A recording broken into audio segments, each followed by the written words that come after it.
서울 강서구청장 보궐선거 패배 이후 집권 여당의 쇄신을 이끌 국민의힘 인요한 혁신위원회가 오늘 중 위원 인선을 마무리할 것으로 보입니다. 인 위원장이 통합을 강조했던 만큼 이른바 비윤계 인사 합류 여부가 주목됩니다. 더불어민주당 이재명 대표는 지명직 최고위원과 정책위 의장 인선을 놓고 고민 중입니다. 당내 통합 의지를 확인할 시험대가 될 거란 전망입니다.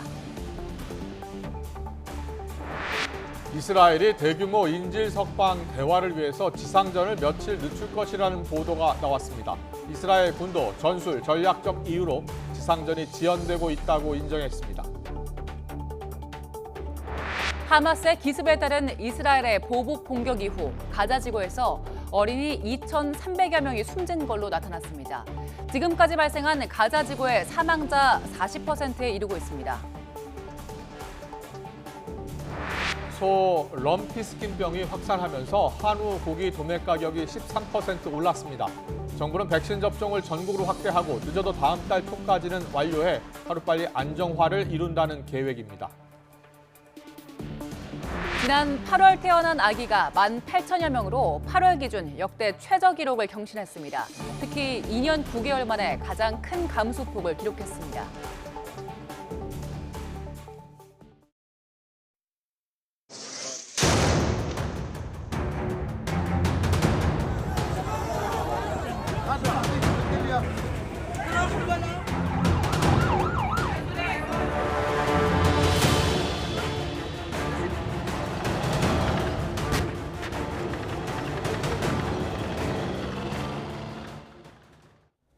네, 더 뉴스 계속 이어가겠습니다. 연일 이스라엘과 팔레스타인 무장 조직 하마스 충돌 소식을 전해드리고 있습니다. 민간인 희생이 불가피한 이 전쟁이 비극적인 이유 가운데 하나는 극심한 아동들의 희생 피해 때문입니다. 지난 7일 하마스의 기습에 따른 이스라엘군의 보복 공격이 시작된 이후 가자 지구에서 숨진 어린이가 전체 사망자의 40%에 이르는 걸로 나타났습니다. 전쟁의 전자도 제대로 모를 아이들인데 도대체 무슨 죄일까요? 화면 보시죠.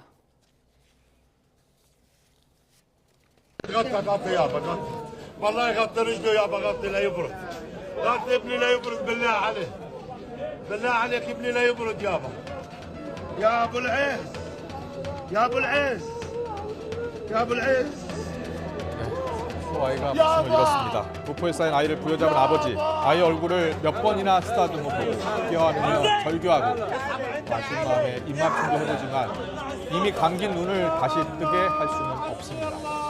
비슷한 시각 비슷한 장소에서 자녀를 떠나보낸 또 다른 부모들의 모습. 눈물을 흘리며 조용히 고개를 떨구는 일밖에는 할 수 있는 것이 없습니다. 공습이 이루어진 직후 가자 지구에 있는 한 공터에서 자녀들의 시체를 발견한 부모들의 모습입니다. 이번 전쟁으로 숨진 아이들은 가자 지구에서 보고된 것만 2,360명입니다. 전체 사망자의 41%에 육박하는데요. 스스로 몸을 가눌 능력도 안 된 아이들은 공수뿐만 아니라 여러 상황 속에서 위험에 고스란히 노출돼 있습니다. 가자 지구 전체 인구의 47%가 아동이고요. 또 아동은 이런 분쟁 상황에서 가장 취약한 존재이죠. 그러니까 피난을 가는 길에 부모나 가족들과 분리되는 경우가 굉장히 많이 발생을 하기도 하는데요. 이런 절대적으로 보호가 필요한 아동들이 보호의 주체를 상실한다는 것 자체가 일단 위험과 피해에 즉각 노출되는 길이라고 할 수 있겠고요. 세상을 한창 배워나가야 할 시기에 소꿉친구들의 죽음부터 일상으로 맞아야 하는 아이들이 최근엔 부상자나 사망자를 흉내내기도 하는데요. 이곳 저곳으로 나르는 행위를 하며 노는 경우도 있다고 해서 안타까움을 더하고 있습니다.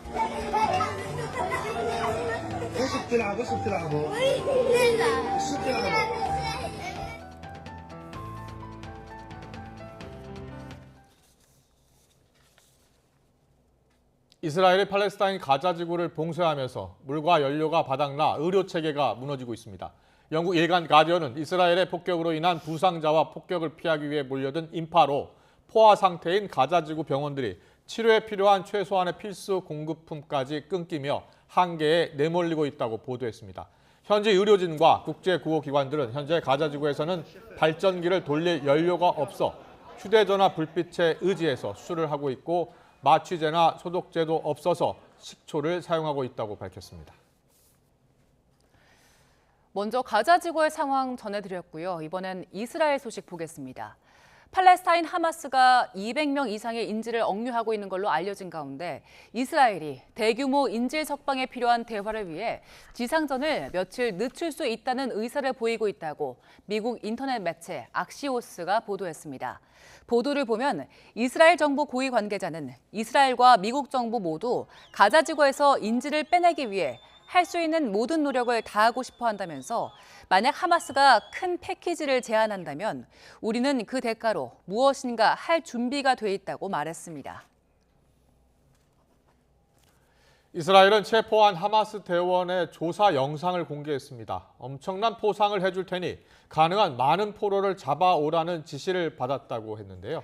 하마스로부터 가까스로 풀려난 80대 여성은 인질들이 터널 여러 곳에 분리돼 수용돼 있다고 증언했습니다. 황보연 기자의 보도입니다.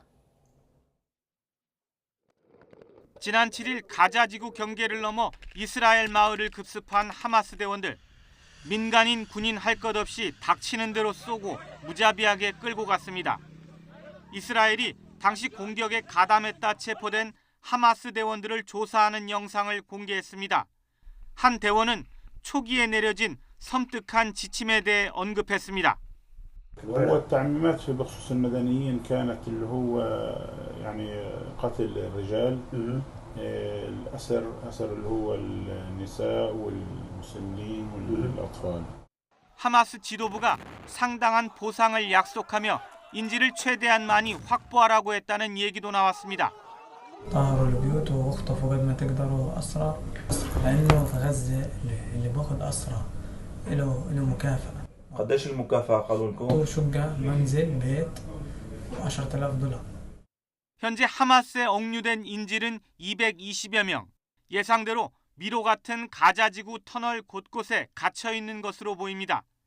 현지 시간 지난 23일 두 번째로 석방된 85살 이스라엘 여성은 대원들이 납치 후 어떤 터널로 데리고 갔다고 말했습니다.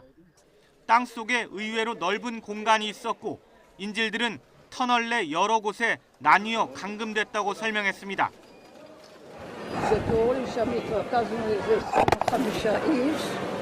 אחרי שעתיים-שלוש הם הפרידו מהקיבוץ שלי, מקיבוץ ניר עוז, 5, ואת אותם 5 שמו 하마스 공격으로 프랑스인 30명이 숨지고 여러 명이 붙잡혀간 것으로 알려진 가운데 엠마누엘 마크롱 대통령이 이스라엘을 찾아 국제 연대를 강조했습니다. 하마스 기습을 홀로코스트 이후 최악의 반유대 폭력 행위로 규정한 네타냐후 이스라엘 총리는 민간인 희생을 피해 가능한 한 신속하게 싸워나갈 것이라고 말했습니다. YTN 황보연입니다. 안토니오 구테르스 유엔 사무총장은 하마스의 이스라엘 공격이 진공 상태에서 발생하지 않았다며 핍박받은 팔레스타인의 역사적 맥락을 이해해야 한다고 말했습니다. 구테르스 총장은 팔레스타인 문제를 놓고 열린 안보리 회의에 참석해 민간인 보호라는 근본 원칙을 지켜야 한다며 즉각적인 휴전을 촉구했습니다. 그러면서 하마스의 공격이 진공 상태에서 발생한 게 아니라는 점을 인식하는 것이 중요하다며 팔레스타인들은 56년간 숨막히는 점령에 시달려 왔다고 말했습니다. 또 팔레스타인 사람들의 슬픔이 하마스의 끔찍한 공격을 정당화할 수는 없지만 그렇다고 팔레스타인 사람들이 집단적으로 처벌받아도 된다는 얘기는 아니라고 강조했습니다. 이에 대해 이스라엘은 유엔 사무총장의 사퇴를 요구했습니다. 길라드 에르단 유엔 주재 이스라엘 대사는 자신의 SNS 계정에 어린이와 여성, 노인에 대한 대량 학살 공격을 이해해주는 모습을 보이는 사무총장은 유엔을 이끌기에 적합하지 않다면서 즉각 사임을 촉구했습니다. 미국 바이든 행정부도 이스라엘 하마스 전쟁의 정전 문제와 관련해서 현 시점에서 정전은 오직 하마스만 이롭게 할 뿐이라고 밝혔습니다. 존 커비 국가안보회의 전략소통조정관은 백악관 브리핑에서 유엔 사무총장의 진공 상태 발언과 휴전 촉구에 대한 질문에 지금 비난을 받아야 하는 쪽은 하마스라면서 이같이 답했습니다.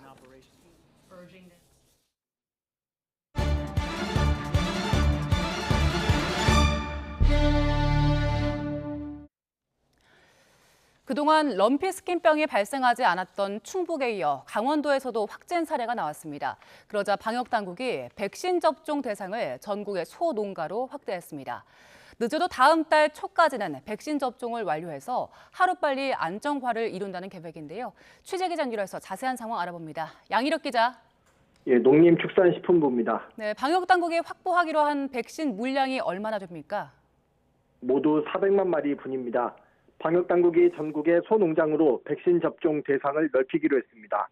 럼피스킨병이 충남과 경기도에 이어 충북과 강원도에도 추가로 발생하면서 확산 조짐을 보이자 내린 결정입니다. 럼피스킨병 중앙사고수습본부는 오늘 브리핑에서 이번 달 31일까지 400만 마리분 백신을 국내에 긴급 도입하기로 했다고 밝혔습니다. 우선 127만 마리분을 28일까지 도입하고 나머지 273만 마리분은 31일까지 들여올 예정입니다. 현재 국내 백신 공급업체, 해외 백신 제조업체 등과 최종 조율 중에 있다고 설명했습니다. 백신은 들여오는 즉시 발생 시군과 인접 시군 등 순서로 배분할 예정입니다. 이후 다음 달 초순까지 전국 소농장에 백신 접종을 완료할 계획이라고 설명했습니다. 중수본은 전국 백신 접종이 차질 없이 완료될 경우 3주 정도 항체 형성 기간을 고려할 때 11월 중에는 발생 추세가 안정화될 것으로 예상했습니다. 네, 밤사이에도 추가 확진 사례가 나왔죠. 소바이러스성 질병인 럼피스킨병 확진 사례가 국내에 처음 나온 지 6회째입니다. 어제 하루 10건이 발생한 데 이어 밤사이 2건이 추가로 발생했습니다. 오후 2시 기준 추가로 확진 판정을 받은 곳은 충남 서산과 홍성에 있는 한우 농장입니다. 이로써 럼피스킨병 확진 농가는 현재까지 모두 29곳으로 늘었습니다. 의심 신고가 접수돼 검사 중인 건수는 9건으로 늘어나서 확진 사례가 추가될 수 있습니다. 게다가 현재 전북 부안에 있는 한우 농장에서도 럼피스킨병 양성 반응이 나와 최종 검사 결과를 기다리고 있습니다. 만약 최종적으로 확진 판정을 받게 되면 전라북도 지역도 럼피스킨병에 뚫리는 셈입니다. 중수본은 전국의 백신 접종이 완료될 때까지 발생 시군이나 인접 시군 농장에 소 이동을 제한하고 있습니다. 가축 분뇨의 경우에도 정밀 검사를 진행한 뒤 음성인 경우에만 이동을 허용할 방침입니다. 또 럼피스킨병의 주요 매개체인 모기와 파리 등 흡혈곤충을 집중 방지하기 위해 농장 주변의 소독과 서식지 제거 작업을 벌이고 있습니다. 중수본은 모든 소 사육 농가들은 흡혈곤충 방제를 철저히 해달라며 의심 증상을 확인하는 즉시 가축 방역기관에 신고해달라고 당부했습니다. 지금까지 농식품부에서 YTN 양희덕입니다. 충남과 경기 등에서 가축 전염병인 럼피스킨병이 발병하면서 한우고기 평균 도매 가격이 10% 넘게 상승했습니다. 축산물 품질평가원 축산유통정보 자료를 보면 어제 한우고기 도매 가격은 킬로그램당 2만 53원으로 일주일 전 17,723원과 비교해 13.1% 올랐습니다. 이번 달 매주 화요일 한우고기 도매 가격은 16,000원에서 17,000원대 수준을 유지했는데 어제는 2만 원을 넘은 겁니다. 킬로그램당 소비자 가격은 1등급 등심 기준 17일 92,760원에서 10250원으로 8.1% 올랐습니다. 바이러스성 소피부병인 럼피스킨병이 확산하면서 경북 청도에서는 소싸움 경기가 중단됐습니다. 청도 공영사업공사는 럼피스킨병 확산 방지를 위해 이번 주말 예정됐던 45회차 소싸움 경기를 중단하고 당분간 휴장하기로 했다고 밝혔습니다. 지난 8월에 태어난 아기가 18,000여 명으로 8월 기준 역대 최저를 기록했습니다. 특히 1년 전에 비해 3,000명 가까이 줄어 8월 기준 15년 만에 가장 큰 감소폭을 기록했습니다. 통계청이 발표한 8월 인구 동향을 보면 출생아 수는 18,984명으로 지난해 같은 달에 비해 2,978명, 12.8% 줄었습니다. 8월 기준 11달 연속 역대 최소 기록이자 2008년 8월 14.2% 감소 이래 최대폭 감소입니다. 브라질의 한 범죄 조직이 리오데자네이루 도심에서 버스와 기차 30여 대를 잇따라 불지르는 일이 벌어졌습니다. 이 조직의 2인자가 경찰과의 교전 중에 사망한 데 따른 보복이라고 경찰이 설명했습니다. 기정훈 기자의 보도입니다. 헬멧을 쓴 남성이 열린 버스 앞문 안쪽으로 연신 인화물질을 뿌려댑니다. 잠시 후 불길이 치솟고 놀란 승객들은 허겁지겁 뒷문으로 빠져나옵니다. 현지 시각 23일 저녁 브라질 리우데자네이루시 서부 지역에서 버스 35대와 기차 1대가 잇따라 불에 탔습니다. 불을 지른 사람들은 이 도시 최대 범죄 조직인 트레스폰치스 파벨라 민병대의 조직원들. 이 조직 두목의 조카이자 조직의 2인자가 같은 날 경찰과의 총격전 중에 사망한 데 따른 보복 테러라고 경찰은 규정했습니다. 최소 20명의 사망 사건과 관련한 혐의를 받고 있었습니다. 경찰은 방화용의자 12명을 체포했습니다. 리우 당국은 이들을 테러리스트라면서 이 조직 우두머리 3명을 모두 체포할 때까지 끝까지 쫓을 것이라고 밝혔습니다. Está muito claro que esse não é mais um problema do Rio de Janeiro. Esse é um problema do Brasil. Não são mais organizações criminosas pontuais que estão aqui, estão ali, não. Hoje são verdadeiras máfias que estão alastradas pelo Brasil inteiro. 버스 등입을 탄 리우데자네이루 서부 지역은 리우 인구의 절반 가까운 약 260만 명이 살고 있는 밀집 지역. 현지 언론들은 이번 테러로 3,700만 헤알, 우리 돈 100억 원 가까운 손실이 발생했다고 보도했습니다. 또 주민의 70%가 버스로 이동하는데 손실된 버스 등이 복구되려면 6개월 이상 걸릴 것이라며 한동안 교통 불편이 예상된다고 전했습니다. YTN 기종훈입니다. 네, 조금 전 들어온 소식입니다. 오늘 오전 11시 5분쯤 서울 여의도동 IFC몰 인근 도로에서 깊이 3m의 땅 꺼짐 현상이 발생했습니다. 이 사고로 지나가던 30대 남성이 다리 등에 부상을 입고 병원으로 옮겨졌습니다. 땅 꺼짐 크기는 가로, 세로가 5m, 그리고 깊이는 3m인 걸로 파악됐습니다. 경찰과 소방은 추가 사고 예방을 위해 주변을 통제하고 정확한 원인 파악에 나섰습니다. 다음 소식입니다. 심정지설이 돌았던 블라디미르 푸틴 러시아 대통령이 보란 듯이 공개 활동을 이어가며 건재를 과시했습니다. 러시아 통신사들은 푸틴 대통령이 현지 시간으로 어제 크렘린궁 회의실에서 산업통상부 장관과 회의를 했다는 기사 사진과 함께 보도했습니다. 앞서 제너럴 SVR 텔레그램 채널은 푸틴 대통령이 지난 22일 밤 심정지를 일으켰고 의료진의 소생술을 받은 뒤 관전의 특별 중환자실에서 의식을 되찾았다고 주장했습니다. YTN 김영수입니다.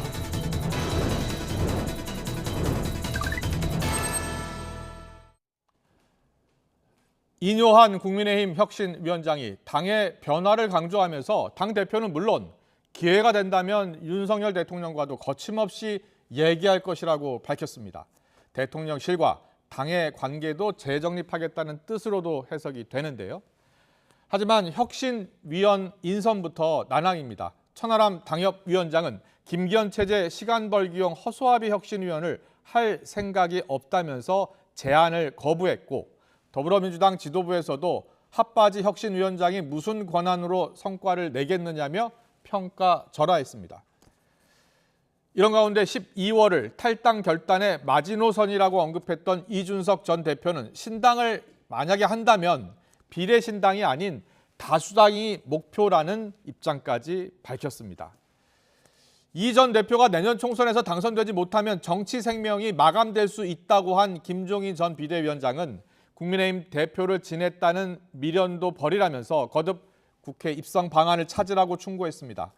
먼저 오늘 있었던 이뇨한 위원장, 정청래 의원의 인터뷰 내용 듣고서 더 정치 시작하겠습니다. 제가 여기에 온 것은 제 얼굴 자체가 좀 다르잖아요. 변화를 상징합니다. 변화시킬 겁니다. 당하고도 허심탄회한 거침없이 대화할 거고 당 대표는 물론이고 기회가 주어지면 대통령하고도 거침없는 얘기할 거니까 제가 여기 온 것은 거침없이 좀 망가져도 좀 희생이 돼도 여기서 굉장히 상처를 많이 받아도 최선을 다하겠습니다. 인용한 혁신위원장에게 전권을 준다는데 김기현 대표도 없는 전권을 어떻게 줍니까?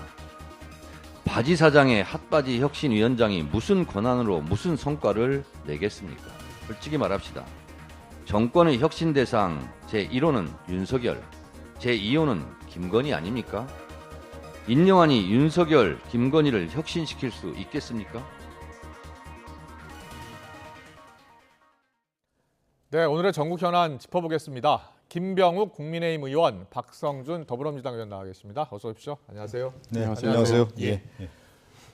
먼저 국민의힘 혁신위원회 얘기부터 오늘 해보겠습니다. 이뇨한 혁신위원장이요. 조금 전에 저희가 들려드렸는데요. 오늘 아침에 기자들한테 한 말입니다.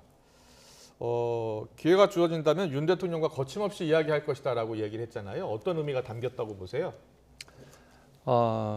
일단 이뇨한 위원장 자체가 저희 당으로 봤을 때 또 국민들을 봤을 때 거침없는 인사였다라고 생각이 들고요. 예. 지금까지 저희 당이 그동안 대통령 선거 이후에 이제 새로운 정부 출범 이후에 네. 그 대통령에게 어느 정도 좀 끌려다니는 거 아니었냐 이런 비판을 또 좀 많이 있었거든요. 그런 면에서 이제 이뇨한 위원장이 거침없이란 말을 반복을 하고 있는데 당이 주도권을 가지고 국정을 운영할 수 있는 그런 환경을 한번 만들어 보겠다. 그런 의미를 좀 많이 갖고 있는 게 아닌가라는 생각이 듭니다. 너무 정부에 휘둘리지 않는 당 주도권, 당의 주도권을 잡고 할 수 있는 그런 방안을 직접 이야기할 것 같다. 네, 그런 생각이 듭니다. 저는. 예. 네. 그런데 야당에서는 실제로 권한, 정권을 줄 수 있겠느냐. 김기현 대표가 정권을 준다고 했는데 실제로 정권을 가질 수 있겠느냐 이렇게 지금 비판이 있거든요. 그 이뇨한 위원장이 이제 혁신위원장으로 임명이 되고 임명 일성으로 한 얘기가 이제 과거 이건희 회장의 발언을 이용해서 그렇죠. 아내와 자식 빼고는 다 바꾸겠다 이렇게 강력한 그 개혁 변화 의지를 밝혔거든요. 그러니까 이를 위해서는 사실 당과 현재 당 대표와 대통령으로부터의 권한 이미 전제가 되어야 됩니다. 그 혁신위가 이뇨한 혁신위가 어떤 일을 어디까지 할 수 있는지 거기에 대한 뭐 정말 정권을 준다는 일종의 좀 구두 확인이 필요할 것 같고요. 그런 게 이제 전제가 되어서 혁신위가 본격적으로 출범을 해야 제대로 혁신위가 기대만큼의 성과를 낼 수 있을 거고요. 박형수 충분히 가능할 것이라 생각이 됩니다. 박형수 의원님이 생각하시기에 어떤 그 관계, 그러니까 당과 대통령실이 건전한 관계는 어떤 관계를 말하는 겁니까? 어떻게 해야 된다고 보세요? 사실 이 대통령제 하에서 뭐 대통령 당이라는 말도 있습니다. 집권당을 대통령 당이라고 부르거든요. 프레지던셜 파티라고 해서 그 야당은 반대하는 대통령의 반대당이라고 부르기도 하고요. 그러다 보니 대통령과 여당은 한 몸일 수밖에 없습니다. 근데 그 한 몸이 앞에서 끌고 가고 뒤에 쫓아가는 모양이냐, 2인 3각으로 나란히 가는 모양이냐, 여기에 따라 다른데 지금까지 우리 당의 모습은 좀 대통령한테 좀 눌려 있는 모습이 아니었나. 그래서 이제 그걸 좀 더 대등한 수평적인 관계로 다시 조금 바로잡는 그런 지금 시간을 혁신위를 통해서 우리가 지금 만들고 있는 것 같고요. 앞으로 그런 일을 할 수 있는 분들이 좀 혁신위원으로 올 거라 생각하고 일단 이뇨한 위원장 자체가 그런 일을 하기에 매우 좋은 그런 경험을 가진 분이라고 생각이 듭니다. 그렇군요. 윤 대통령과 뭐 기회가 되면 거침없이 이야기하겠다라고 했는데 기회가 올 것 같습니까? 네, 얼마든지 기회가 올 것 같습니다. 네, 알겠습니다. 자, 그런데 앞서 이제 정청래 의원 이야기 좀 잠깐 들려드렸는데 민주당 지도부에서는요. 어제 회의 때 어떤 말 나오냐 들어봤더니 어제 회의 때는 이뇨한 위원장에 대한 언급이 없었어요. 그런데 오늘 나온 겁니다. 그런데 표현이 좀 핫바지 혁신위원장 이런 표현이 나왔어요. 왜 이런 표현을 한 겁니까? 일단 이제 권한이 있느냐에 대한 부분을 좀 따져봐야 될 것 같은데, 그러니까 이뇨한 혁신위원장에게 지금 말대로 이제 전권을 줄 수 있는 권한이 있느냐에 대한 부분을 따져봐야 되는데 그렇지는 못할 것 같고요. 저는 이제 그 이뇨한 위원장이 기자들 앞에서 거침없이라는 얘기를 했는데 지금 그러면 이 모든 문제를 어디서 양산이 됐느냐? 거침없이 대통령의 국정 스타일에 문제가 있었던 거예요. 거침없이 왔기 때문에.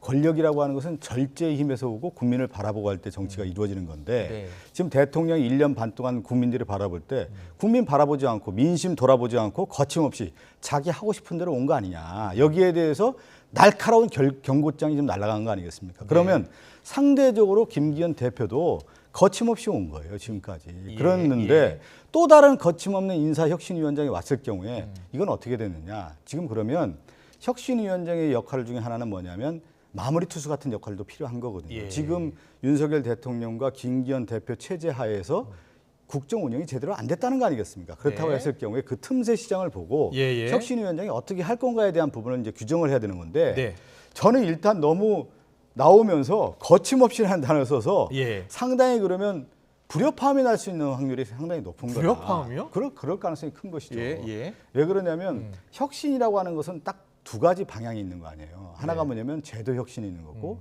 하나는 인적 쇄신 아니겠습니까? 네. 그러면 지금 남아 있는 게 제도 혁신이 어떤 겁니까? 공천 룰과 관련된 부분 아니겠어요. 네. 그럼 공천 룰은 결국 인적 쇄신하고 맞물려 있는 거란 말이에요. 예, 예. 그럼 혁신위원장은 이 역할을 하라. 이런 역할로 주어지지 않았을까 이렇게 예측이 가능한 건데 그렇군요. 과연 그러면 혁신위원장이 내 하고 싶은 대로 다 하겠다고 하면 국민의힘에 있는 정치권이라고 하는 것은 기존의 세력 아닙니까? 네, 그 세력을 네. 어떻게 할 건가? 첫 출발은 절제된 힘에서 나오는 거거든요. 예. 지금 너무 힘이 들어가 있단 말이에요. 예, 그러면 예. 과연 이것을 어떻게 할 건지 저는 상당히 일단 모습에서 예. 걱정된다. 혁신위원장 맡은 지 이제 이틀째여서 예. 과연 이제 혁신위원을 또 누구를 할지도 그렇죠. 관심인데 비윤계에서 혁신위원이 나올 것으로 보세요? 이렇게 봐야 되는 거죠. 그러면 본질을 제가 얘기하잖아요. 그러면 왜 혁신위원회가 떴느냐. 예. 그건 제가 윤석열 대통령의 국정지도가 30% 초반이나 30% 깨지는 거 아닙니까? 예, 예. 여기에 대한 위험 시그널이 왔단 말이에요. 그러면 혁신의 대상이 누구냐예요, 도대체. 예. 그런 거 봤을 때 국정의 난맥상을 만들었던 그 중심이 윤 대통령과 대통령실 아닙니까? 그리고 예, 예. 국민의힘의 김기현 대표란 말이에요. 그러면 여기를 어떻게 할 건가에 대한 혁신의 범주에 들어가는 거란 말이죠. 예. 그러면 혁신위원장인 이뉴한 위원장 이걸 혁신 대상으로 할 수 있느냐? 그렇죠. 당 상당히 어려운 혁신위원장인데 대통령실 혁신에 그렇죠. 관여할 수는 없죠. 없잖아요. 예. 그러면 지금까지의 큰 문제를 양산했던 가장 본사는 그 핵심은 윤석열 대통령 대통령실 김기현 대표 체제였는데 네. 이걸 빼놓고 과연 그러면 인적 쇄신이라고 했을 경우에 인적 쇄신은 어디로 갈 겁니까? 예. 국 총선 앞두고 나서 인적 쇄신이라고 하는 것은 다선 의원이고 예. 다선 의원은 우리가 얘기하는 TK, PK 아닙니까? 네. 여기를 손을 대겠다라는 뜻인데 네, 네. 그러면 예측 가능한 거 아니겠어요? 못할 것 그러면 같아요? 어떻게 혁신위원장을 내세워서 어떻게 된 거냐면 김기현 대표가 할 수 없는 일을 예. 대통령실이 아니면 이제 지금 얘기 나오는 김한길 위원장이 이런 역할들을 통해서 예. 칼질을 여기서 하겠다. 그런 뜻으로 해석된단 말이에요. 그러면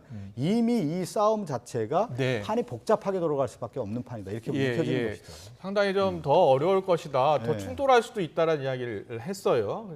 민주당에서 보는 시각 중 하나였는데 공천 룰도 본격적으로 좀 논의하고 또 이야기해야 한다. 뭐 험지에 나가야 한다. 뭐 여러 이야기가 나와요. 중진 의원들, 삼선 의원들.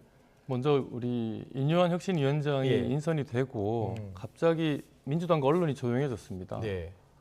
뭔가 상당히 큰 게 왔다. 그래서 그 이뉴한 위원장 개인에 대해서는 한마디도 시비를 걸지 못했어요. 예. 사실 시비 걸 수가 없는 인물이기 때문에 그렇습니다.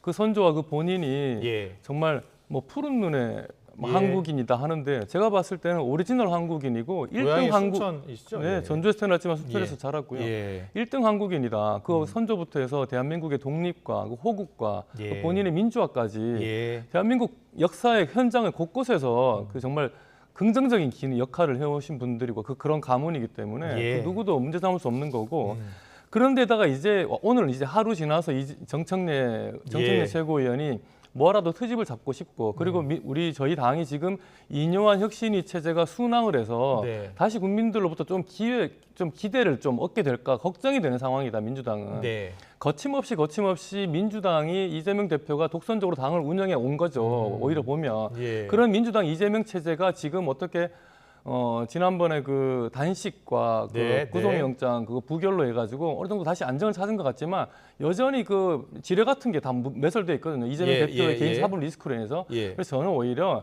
민주당은 남의 집 걱정할 일이 아니고 네. 집안일 걱정 잘 하셔야 되고요. 예, 그리고 그리고 민주당 얘기도 할 겁니다. 바지 사장이라고 했는데 예. 김기현 대표는 전문 경영인이라고 불러야 될 것 같고요. 예. 그리고 저는 이뉴한 위원장은 우리가 김종인 전 위원장님을 보고 뭐 정당 소생술사라고 했는데 네. 좀 김종인 위원장과 비슷한 그런 성과를 낼 수도 있는 분이다라는 생각이 들고요. 예. 그리고 사실 우리 이런 말이죠. 악화가 양화를 구축한다. 저는 이재명 정청래식 악화 정치가 우리 국회와 정당 정치를 망쳐놨다. 예. 이재명이란 정치, 악화의 정치가 우리 정치를 이렇게 나쁜 길로 만들어놨다. 그런 생각이 들고 정말 이런 이재명 정청래식 정치를 이제 좀 그만할 수 있도록 우리 이뉴한 혁신위원장이 예. 저희 당뿐만 아니라 국회 전체를 좀 혁신했으면 좋겠습니다. 네, 그 이뉴한 혁신위원장이 이제 혁신위원 가운데 천하람 당협위원장이요, 순천사 네. 당협위원장. 좀 혁신위원 제안을 했는데 거절한 것으로 확인이 됐잖아요. 근데 본인이 그런 얘기를 했더라고요. 예. 그래도 비윤계 또 어떻게 보면 순천 갑을 당협위원장이고 해서 적극적으로 영입을 했어야 하는데 들러리 쓰지 않겠다라는 뜻으로 취지로 이야기를 했어요. 지금 내년 총선에서 뭐 천하람 위원장이 되었던 다른 좀 비판적인 분들이 되었던 우리 당의 승리를 다 원하는 건 똑같다고 생각을 합니다. 네. 지금 그리고 정권은 바뀌었지만 의회 권력이 그대로 거대 야당 민주당에게 남아 있어가지고 네. 사실 우리가 대통령께서 하고자 했던 뭐 교육개혁, 연금개혁이 노동개혁이라는 게 다 판판이 민주당한테 막혀 있는 거거든요. 네, 네. 그래서 진정한 정권 교체를 하려면 내년 총선에서 우리가 이겨야 되는데 네. 거기에 대해서는 이견이 없다고 생각을 합니다. 예. 그러기 위해서는 저희 당이 지금 현재 모습으로 좀 부족하니 예. 바꾸고 개혁하고 변화해야 되는데 네. 그 천하람 위원장을 비롯해서 지금 현재 주류 진영에 대한 비판적인 시각을 갖고 있는 분들도 네. 좀 더 전향적인 자세로 지금 좀 더 합심을 하려는 그런 태도를 보일 필요가 있다고 생각합니다. 네, 자 혁신위원 거절 왜라고 물었더니 천하람 위원 오늘 라디오 인터뷰에서 김기현 대표 체제에 허수아비할 생각 없다라면서 이미 만들어진 공천 룰도 다 있다라고 하면서 실천이 문제다라는 이야기를 했어요. 자 이제 민주당에서 한번 어떻게 보는지 좀 물어보겠습니다. 그 천하람 당협위원장이 혁신위원 제안을 거부한 이유는 어떻게 보세요? 그러니까 정확한 판단을 한 거죠.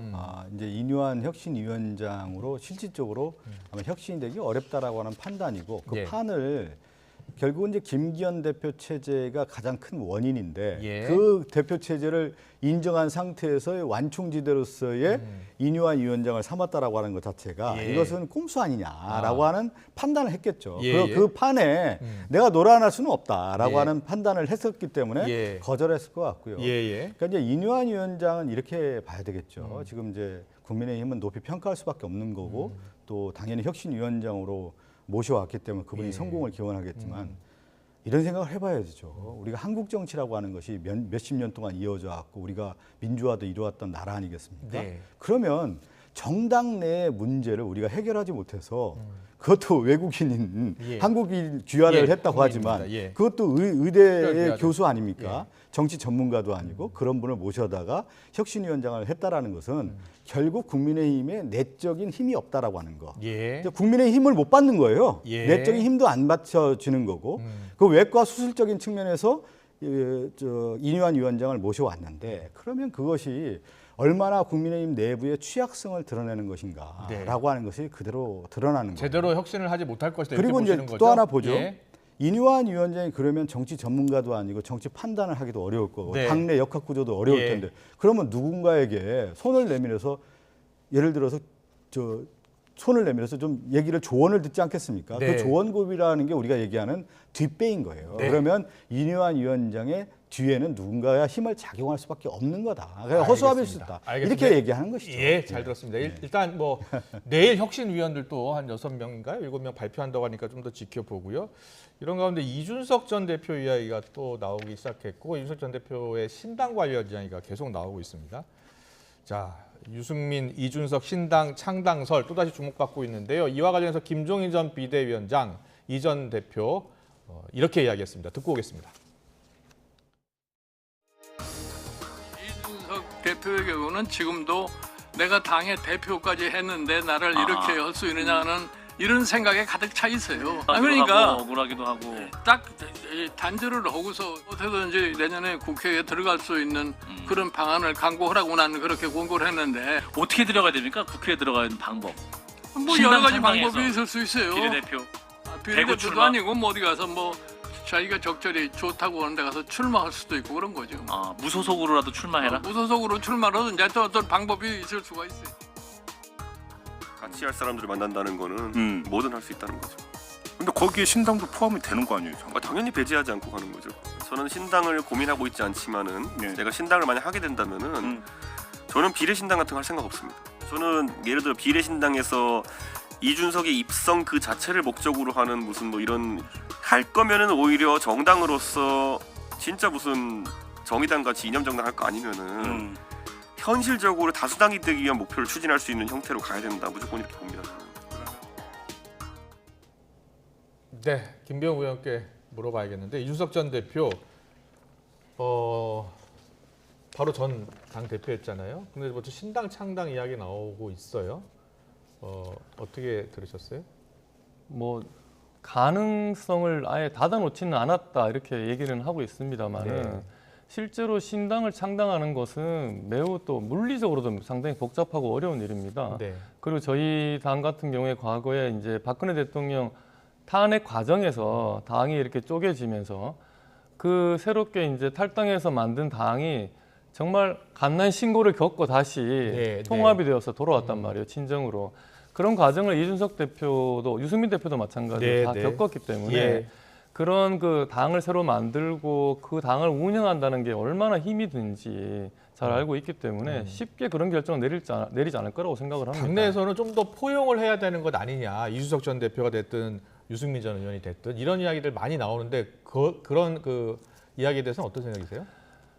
손뼉이 마주쳐야 소리가 나듯이요. 서로가 조금 더 양보를 해야 된다고 생각합니다. 서로가 좀 한 발짝 떨어져서 좀 우리 전체의 모습을 내 자신의 모습도 마찬가지고 돌아볼 필요가 있다고 생각을 하고 그런 면에서 서로 좀 이해하고 배려하는 그런 태도를 먼저 좀 보일 필요가 있다고 생각합니다. 하태경 의원이 선거에는 내부 총질한 사람을 앞세워야 한다라고 하면서 이준석 선대본부장, 유승민 경기선대본부장 쌍두마차로 한번 끌어보자 이런 이야기 했어요. 네. 이런 제안에 대해서는요? 뭐 그것도 하나의 방법이 될 수는 있겠습니다만 사실 가장 그 검증된 방법이 사실 19대 총선 당시에 박근혜 비대위 체제였거든요. 네. 그때 저희 당이 그때 여러 가지 사건으로 서울시장 보궐선거에서 패배하고 뭐 여러 가지 당내에도 안 좋은 악재가 터져가지고 19대 총선을 앞두고 이건 폭망이다 이렇게 해서 결국 박근혜 당시 의원을 비대위원장으로 옥리 추대를 하고 그때 박근혜 비대위원장이 거의 재창당 수준의 당을 바꿨습니다. 지금 이뇨한 혁신위원장이 들어섰고요. 앞으로 선대위 공관이 구성이 될 텐데 그때 박근혜 비대위에서 했던 것만 잘 벤치마킹해도 우리가 충분히 저는 승산이 있다 그렇게 생각합니다. 네, 그러면 신당 창당 가능성은 낮다 이렇게 보시는 거예요? 네. 그럼 자 박성준 의원께 여쭤볼게요. 김병우 의원님이 말해가지고 토를 안 달고 싶은데 그 당시 새누리당 창당했을 때는 박근혜라는 분은 선거의 신이었어요. 여왕이었단 말이에요. 그것이 이제 성립됐기 때문에 정당이 창당되고 혁신할 수 있었단 말이에요. 지금 이제 우리가 이걸 봐야 되는 거예요.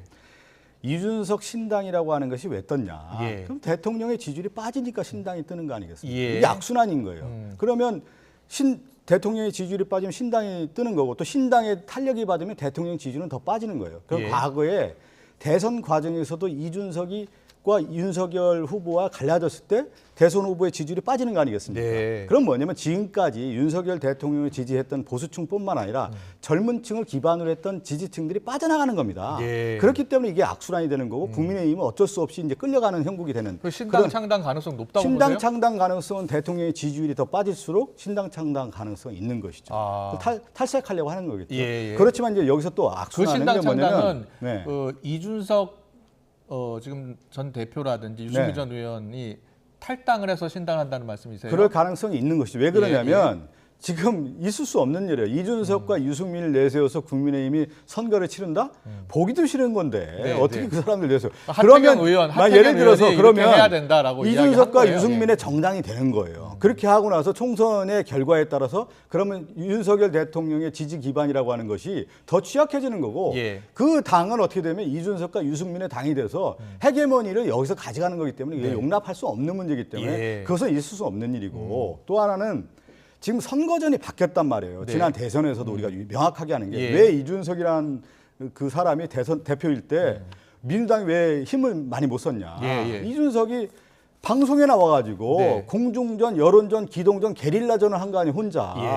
이 방송, 저 방송, 저 방송, 이 방송 나가면서 이준석 대표가 민주당은 집중 공격 아니겠습니까? 윤석열 역할이 컸었다고 보시는 그렇죠. 거군요. 윤석열 후보가 어디 나와서 방송을 제대로 했습니까? 그 당시 이준석 대표가 전면전, 그것도 공중전, 여론전을 폈단 말이에요. 지금도 왜 신당이 저렇게 가능성이 있느냐? 이준석, 유승민이 방송 나와서 자신들이 윤석열 정부가 잘못됐다는 부분을 내세우면서 확실한 각을 세우기 때문에 중도층에 소구력이 있는 거 아니겠습니까? 그렇기 때문에 이제 가능성이 있다 이렇게 볼 수가 있는 거죠. 알겠습니다. 그러면 한마디로 또 그러면 이뇨한 위원장이 이 정치 구도화에서 이걸 타파할 수 있느냐. 자기의 정치 철학과 정무적 판단과 이런 걸 가지고 이준석, 윤승민 다 치고 네. 이 지금 민주당도 다 치면서 그 전면전을 내세워야 되는데 네. 그럴 능력이 있느냐는 이뉴한 위원장은 통합을 강조했기 때문에 통합하고 싶어하는 것 같아요. 아니 그런 예. 통합이라고 하더라도 방송에 나와서 정말 자기의 생각과 이런 것들을 정말 국민에게 내세우고 그걸 평가를 받아야 되는데 네. 그게 쉽지가 않다라는 거예요. 알겠습니다. 민주당 이야기를 안 할 수 없어서 민주당 있잖아요. 예. 비명계 의원들 5명 네네. 징계 지금 뭐 당원들이 직접 징계를 하겠다는 거 아닙니까? 네네. 요청했고 5만 명 넘게 지금 그거는 이미 이제 했고. 당대표가 절차가 들어간 거죠. 아니 월요일날 당대표가 와서 네. 왈가왈부하지 않고 그러니까 왈가왈부하지 말자라고 했잖아요. 아니, 그 부분에 대해서는 대표가 명확하게 선을 그은 거죠. 아 그래요?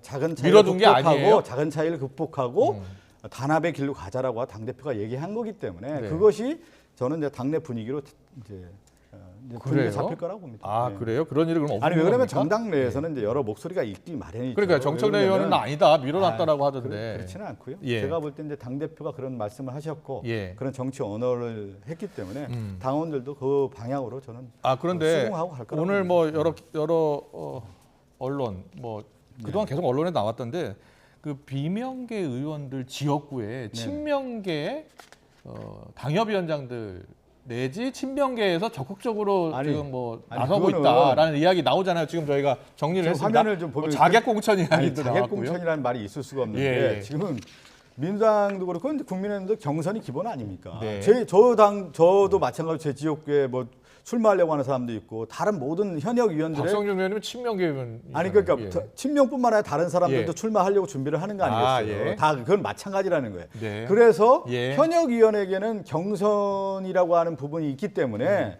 그러면 새로운 정치 출마자는 당연히 그 경선에서 출마 선언을 하고 뛰는 게 마땅한 거 아니겠습니까? 그걸 그러면 반명이기 때문에 어떤 후보는 뛰지 마라 이렇게 얘기하는 것은 맞지 않는 것이죠. 그 네. 논리가 성립이 되지 않는 것이죠. 알겠습니다. 오늘 정치권 이슈 여기까지 해야 될 것 같습니다. 시간 관계상. 제가 얘기를 너무 많이 했나요? 예, 그러면? 잘 들었습니다. 지금까지 김병욱 국민의힘 의원, 박성준 더불어민주당 의원과 함께했습니다. 잘 들었습니다. 고맙습니다. 네, 감사합니다. 갑자기.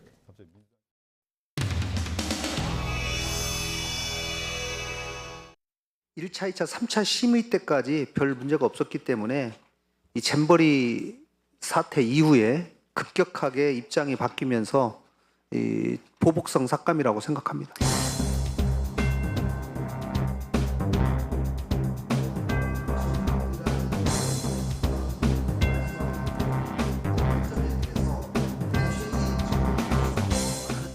책임을 느낀다면서 집행위원장은 집행 권한이 없다 이렇게 말씀하시거든요.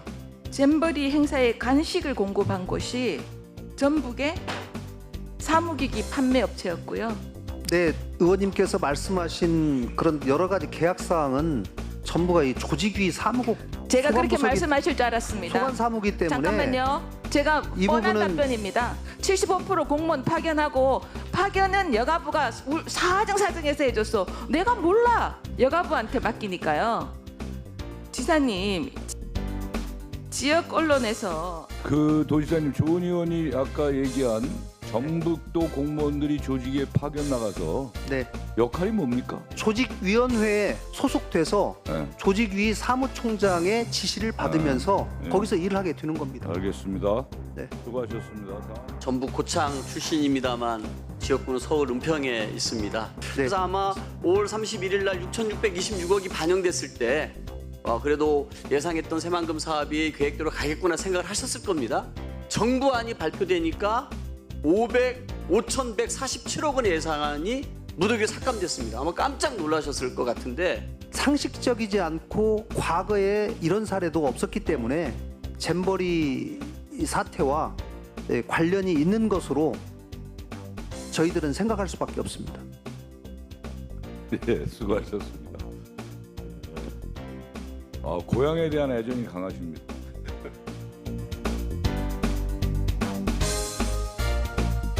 지금 새만금 예산 갖고 지사님 무능하신 겁니다. 정부에서 삭감할 조짐을 보일 때 기재부 문턱을 딸도록 하셔야지. 다른 지사님 다 그래 하십니다. 예산 심의 단계에서 깎았기 때문에 자, 조은희 의원님, 도지사님 답변해보세요. 이제 백서도 만들고 하니까 그때 가리는 게 맞다고 봅니다. 오늘 전북도의 국정감사는 이 새만금 예산과 잼버리 대회로 다 끝났어요. 어찌됐든 얘기하는데 뭐 이렇게 자꾸만 껴요. 아이 참. 그것도 습관이야. 지금 끝내려고 합니다. 이거 의사진행만 해야 1분. 김기현 대표가 이 자리에 오시고 또 새만금 예산 삭감의 문제는 여당도 굉장히 관심을 갖고 있습니다. 기만한 거 아니라고 생각한다라는 취지의 유감 표명을 해주셔야 될 것 같습니다. 이상입니다. 의사진행 발언은 위원장한테 얘기하는 건데. 그래서 위원장께 요구하는 겁니다.